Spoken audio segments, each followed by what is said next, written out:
The Book of Enoch tells the Nephilim story, how angels became corrupt, and how God cleansed the earth.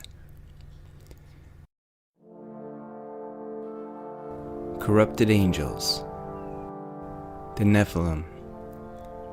Tremendous lifespans, a great deluge, and ancient and advanced knowledge are a few of the topics discussed in the Book of Enoch.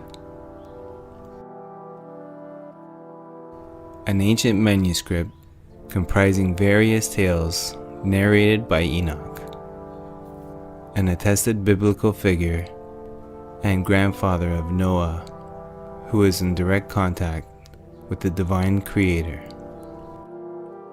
The Ethiopian Bible is the oldest and most complete Bible in existence. It's comprised of 88 books, far surpassing the King James Version, which only has 66. The missing texts are not included in the conventional version of the Bible, due to their challenging nature. Although their authors have been attested, and their work revered by early Christians, the following are the missing scripts: the Book of Enoch.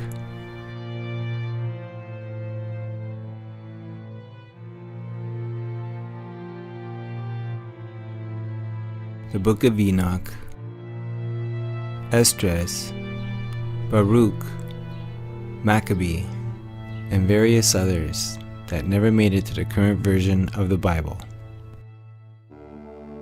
Before being translated into Greek and Aramaic, the Ethiopian Bible was written in the extinct Ethiopian dialect known as Ge'ez, attesting it as the oldest holy scripture in the world, 800 years earlier, before the King James Version had surfaced. Enoch was the great-great-grandfather of Noah, the seventh generation of humans after Adam.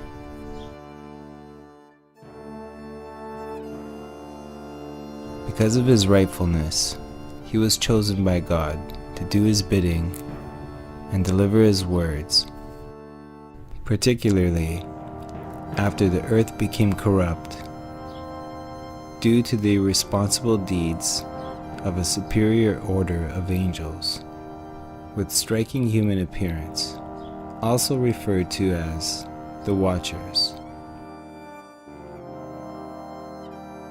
Enoch was the messenger of God and the one to receive his knowledgeable words and spread them across the land. In the end, he was taken by God into his kingdom, thus escaping his earthly demise that would sooner or later be upon him. After he became the father of Methuselah, Enoch walked faithfully with God 300 years and had other sons and daughters.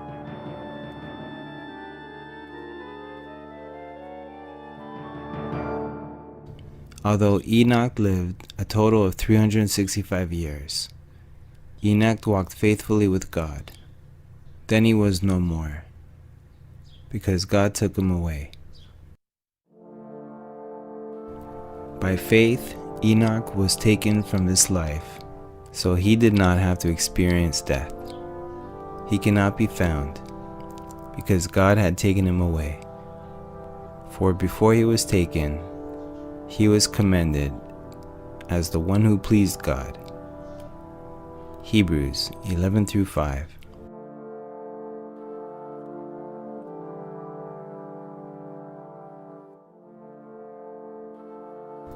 It's no wonder why the Book of Enoch hadn't been included in the modern biblical version, since its content speaks of wicked angels who became fond of mortal woman and had mated with them, giving birth to the hybrid race of giant humanoids known throughout secular and biblical history as the Nephilim.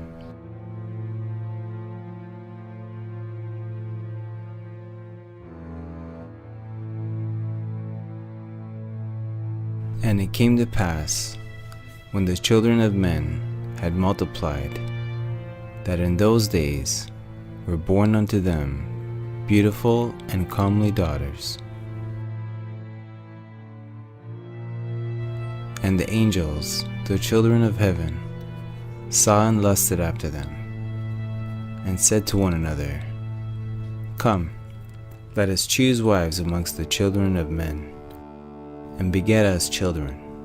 And Samaja, who was their leader, said unto them, I fear ye, and will not indeed agree to do this deed, and I alone shall have to pay the penalty of a great sin. And they all answered him and said, Let us all swear an oath, and all blind ourselves by mutual imprecations, not to abandon this plan, but to do this thing. Then swore they all together and bound themselves by mutual imprecations upon it. And so the angels plunged from the heavens to take wives of their own choosing, defying the Creator's judgment. They numbered 200 and were led by their leaders. When the angels descended upon the earth, they started offering gifts of knowledge to both mortal men and women, thus defying the will of the Creator of an unaltered race of humans with a will of their own. In exchange, the angels demanded respect and adoration, but unaware they were of the chaos they had instituted, were led astray, and became corrupt in all their ways. All living creatures became impeded in one way or another by the new order of things. The angels didn't realize that the humans were too unripe and gullible to be taught so much knowledge at once. And all the others together with them took on themselves wives. Each chose for himself one. They began to go in unto them, to defile themselves with them. They taught them charms, enchantments, the cutting of roots, made them acquainted with plants. They became pregnant, and they bare great giants, whose height was 3,000 ells, who consumed all the acquisitions of men. When men could no longer sustain them, the giants turned against them and devoured mankind. They began to sin against birds, beasts, reptiles, fish, to devour one another's flesh and drink the blood. Then the earth laid accusation against lawless ones.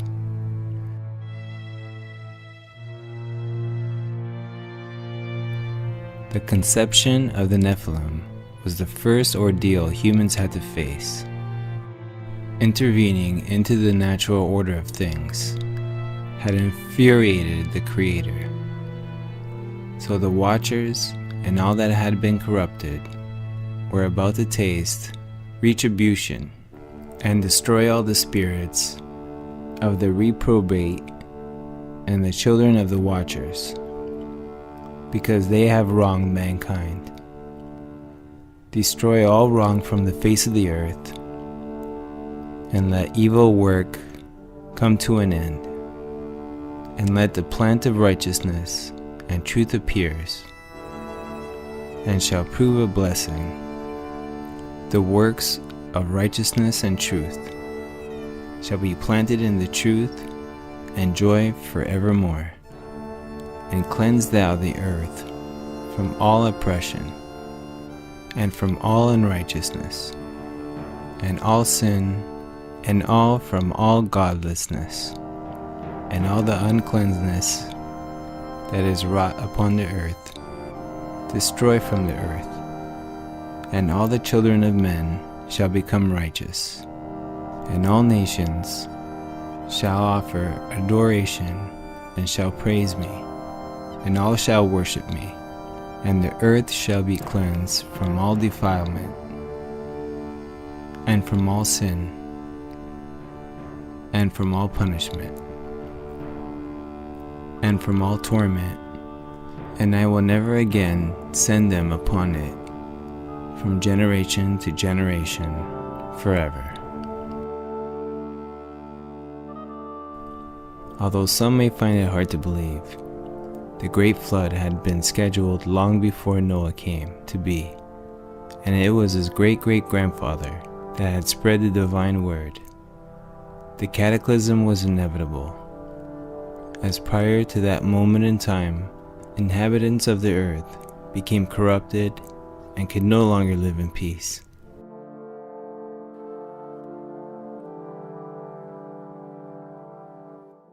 The Book of Enoch tells many controversial stories of a time in a way similar to what we experience today, but with some major differences. Before the Great Deluge, humans had tremendous lifespans, fact attested by the Sumerian king's list and the Egyptian pharaoh's timeline. Although historians still consider this time frame in human history as unimproved and fictional, there are numerous accounts speaking of those days when gods walked among men.